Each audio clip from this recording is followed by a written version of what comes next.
Olá, eu sou Eliseu e essa é a história de como Deus mudou a minha vida para sempre. Tudo começou num dia comum, enquanto eu arava os campos de Abel-Meolá, a terra de meu pai, Safate. Aquele parecia ser um dia como outro qualquer, até que o grande profeta Elias se aproximou de mim. Elias era conhecido por sua devoção e poder, um verdadeiro servo do Senhor. E foi naquele momento que tudo mudou para mim. Sem dizer uma palavra, Elias passou por mim e lançou o seu manto sobre os meus ombros. Eu sabia o que aquilo significava. O manto era um símbolo de autoridade e chamado divino. Era como se Deus, através de Elias, estivesse me chamando para algo muito maior do que eu jamais poderia imaginar. Naquele instante, não hesitei. Deixei os bois com os quais estava arando e corri atrás de Elias. Por favor, deixe-me primeiro beijar meu pai e minha mãe, e então te seguirei, pedi a ele.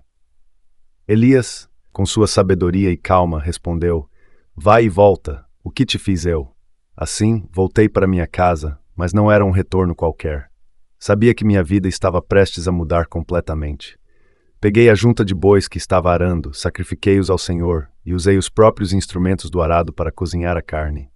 Depois dei a comida ao povo da minha terra, um último gesto de despedida antes de seguir meu novo destino. Depois disso, me levantei e segui Elias. E a partir daquele dia passei a servi-lo, aprendendo a cada passo o que significava ser um verdadeiro profeta do Senhor. Os anos que passei ao lado de Elias foram de intenso aprendizado. Vi o poder de Deus manifestado de maneiras que poucos poderiam imaginar. Elias era um homem fervoroso, destemido e completamente entregue à missão de proclamar a verdade de Deus, mesmo diante das mais duras adversidades. Um dos momentos mais impactantes que vivi ao lado dele foi no Monte Carmelo, quando Elias desafiou os profetas de Baal. Aqueles profetas, em grande número, tentaram invocar seu Deus durante todo o dia, mas não houve resposta. Elias, por outro lado, orou ao Deus de Israel com simplicidade e confiança. E o Senhor respondeu com fogo do céu, consumindo completamente o sacrifício, a lenha, as pedras e até a água ao redor do altar. O poder de Deus foi tão evidente que todo o povo de Israel se prostrou e declarou: O Senhor é Deus. Após o triunfo no Monte Carmelo, continuei ao lado de Elias, testemunhando muitos outros sinais e maravilhas. Cada dia ao seu lado era uma nova lição sobre a fidelidade e o poder de Deus. Mas de todos os momentos, o mais marcante foi o dia da sua partida. Elias sabia que seu tempo estava chegando ao fim e por 3 vezes me pediu para ficar enquanto ele seguia seu caminho. Primeiro ele foi a Betel, depois a Jericó e finalmente ao Jordão. Em todas as vezes eu disse: Vive o Senhor e vive a tua alma que não te deixarei. Eu sabia que algo grandioso estava para acontecer e não podia perder esse momento.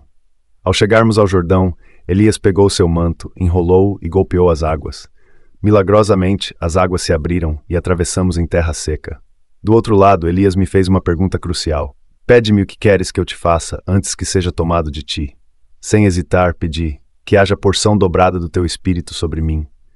Elias respondeu: Coisa difícil pediste.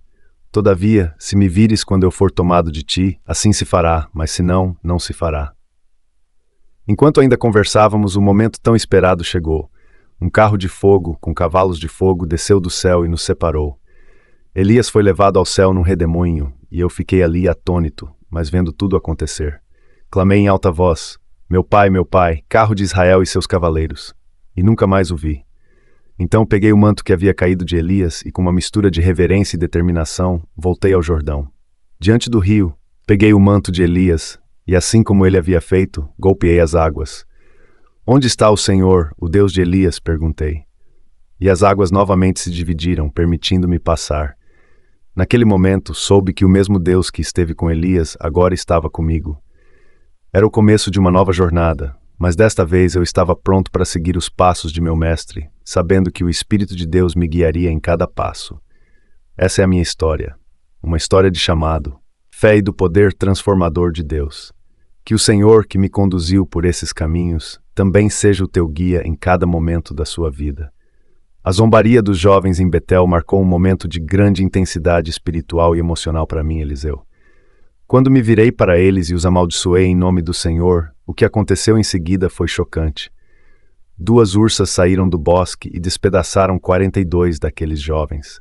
Esse evento foi um lembrete severo da santidade de Deus e da seriedade com que ele trata aqueles que desafiam sua autoridade. No tempo em que vivíamos, o respeito pela palavra de Deus e pelos seus servos era algo inegociável. A blasfêmia e a irreverência eram tratadas com dureza, pois eram vistas como um ataque direto à honra de Deus.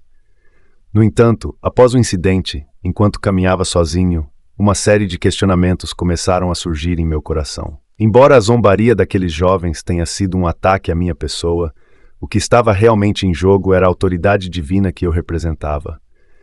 A reação de Deus foi rápida e severa, mas eu não conseguia deixar de me perguntar: será que fui precipitado ao amaldiçoá-los? Será que a minha resposta foi motivada por orgulho ferido, ou de fato, por uma preocupação genuína com a honra de Deus? Esses pensamentos me assombraram enquanto eu refletia profundamente sobre o acontecido. Embora eu fosse um profeta, um instrumento de Deus, eu também era humano, suscetível a emoções e falhas. Perguntava-me se poderia ter lidado com a situação de uma maneira diferente, uma forma que trouxesse ensino sem tanto sofrimento. Será que havia espaço para misericórdia naquele momento? Ou era necessário que a justiça divina fosse manifesta de forma tão dura para mostrar a seriedade da blasfêmia? A caminhada do profeta é uma jornada constante de aprendizado, onde a linha entre justiça e compaixão pode ser muito tênue. Eu sabia que o meu papel como profeta era ser não apenas um veículo da justiça divina, mas também um embaixador da misericórdia. Como o apóstolo Tiago mais tarde escreveria, a misericórdia triunfa sobre o juízo, Tiago 2:3. Será que naquela ocasião eu poderia ter permitido que a misericórdia de Deus fosse mais visível? Eu não sabia ao certo, mas isso me trouxe a compreensão de que, mesmo como profeta, eu ainda tinha muito a aprender. Enquanto seguia meu caminho, essa reflexão me acompanhava. Entendi que cada passo dado no meu ministério precisaria ser guiado pela sabedoria e pela direção de Deus. A cada encontro, a cada palavra, eu deveria ser um reflexo fiel do caráter de Deus, equilibrando a justiça com o amor, o poder com a misericórdia. Essa era a essência do meu chamado. Depois desse episódio, segui para o Monte Carmelo e posteriormente voltei a Samaria, onde minha jornada continuaria com muitos sinais e maravilhas. Um dos momentos mais marcantes aconteceu quando conheci uma mulher notável de Sunem. Sempre que eu passava por sua casa, ela insistia para que eu comesse, e com o tempo, ela e seu marido até construíram um pequeno aposento em seu telhado, para que eu pudesse descansar sempre que estivesse de passagem. Em gratidão pela sua hospitalidade, perguntei o que poderia fazer por ela. A princípio, ela não pediu nada, demonstrando humildade e contentamento com sua vida. No entanto, meu servo Geazi observou que ela não tinha filhos e seu marido já era velho. Então chamei-a e profetizei: por este tempo, daqui a 1 ano, abraçarás um filho. Ela não acreditou no início, pensando que era algo impossível, mas conforme a palavra que Deus me deu, ela concebeu e deu à luz um filho no tempo determinado. Essa história da mulher de Sunem revelou, mais uma vez, o poder e a bondade de Deus.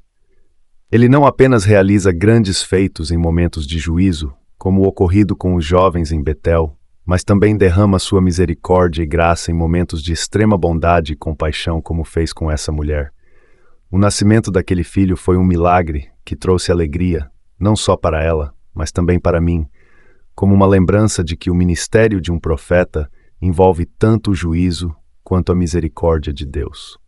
A história da mulher sunamita sempre ocupou um lugar especial em meu coração, pois ela representava uma fé inabalável e uma confiança plena no poder de Deus. Anos depois do nascimento de seu filho, um milagre que eu testemunhei, um novo e terrível teste de fé surgiu.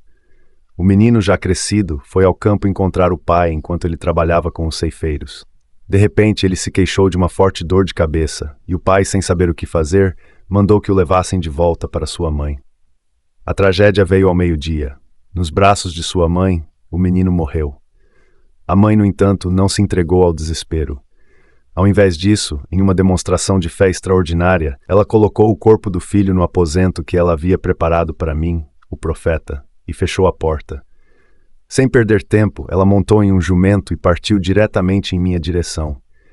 Eu estava no Monte Carmelo, e ao vê-la de longe, enviei Geazi, meu servo, para perguntar se estava tudo bem com ela, seu marido e o menino. Ela respondeu que sim, mas seu coração estava em busca de algo mais profundo. Ela só parou quando me encontrou e, em sua angústia, lançou-se aos meus pés, revelando o que havia acontecido. Diante da dor daquela mãe e da gravidade da situação, minha primeira reação foi enviar Geazi com meu cajado, instruindo-o a colocá-lo sobre o rosto do menino. Contudo, a sunamita insistiu que eu fosse pessoalmente. Sua fé inabalável e sua determinação em ter minha presença direta eram impressionantes. Assim fui com ela e, ao chegar a casa, vi o menino deitado no leito onde eu costumava descansar. O corpo dele estava sem vida, mas eu sabia que o poder de Deus era maior que a morte. Entrei no quarto e fechei a porta, ficando a sós com o menino e com o Senhor. Em profunda oração, clamei ao Deus Todo-Poderoso. Então, em obediência ao impulso que senti em meu espírito, deitei-me sobre o menino, alinhando meu corpo ao dele, boca com boca, olhos com olhos, mãos com mãos. O corpo do menino começou a aquecer, sinal de que algo sobrenatural estava acontecendo. Levantei-me e andei pela casa, orando e buscando a direção de Deus, e depois me estendi sobre ele novamente. O menino espirrou 7 vezes e abriu os olhos. A vida havia retornado. Chamei Geazi e pedi que trouxesse a sunamita. Quando ela entrou e viu seu filho vivo, caíram lágrimas de gratidão e reverência. Ela se inclinou aos meus pés, profundamente emocionada, e depois tomou seu filho nos braços e saiu. Após esse momento de grande alegria, retirei-me para um canto da casa, imerso em reflexões. A magnitude do milagre era avassaladora.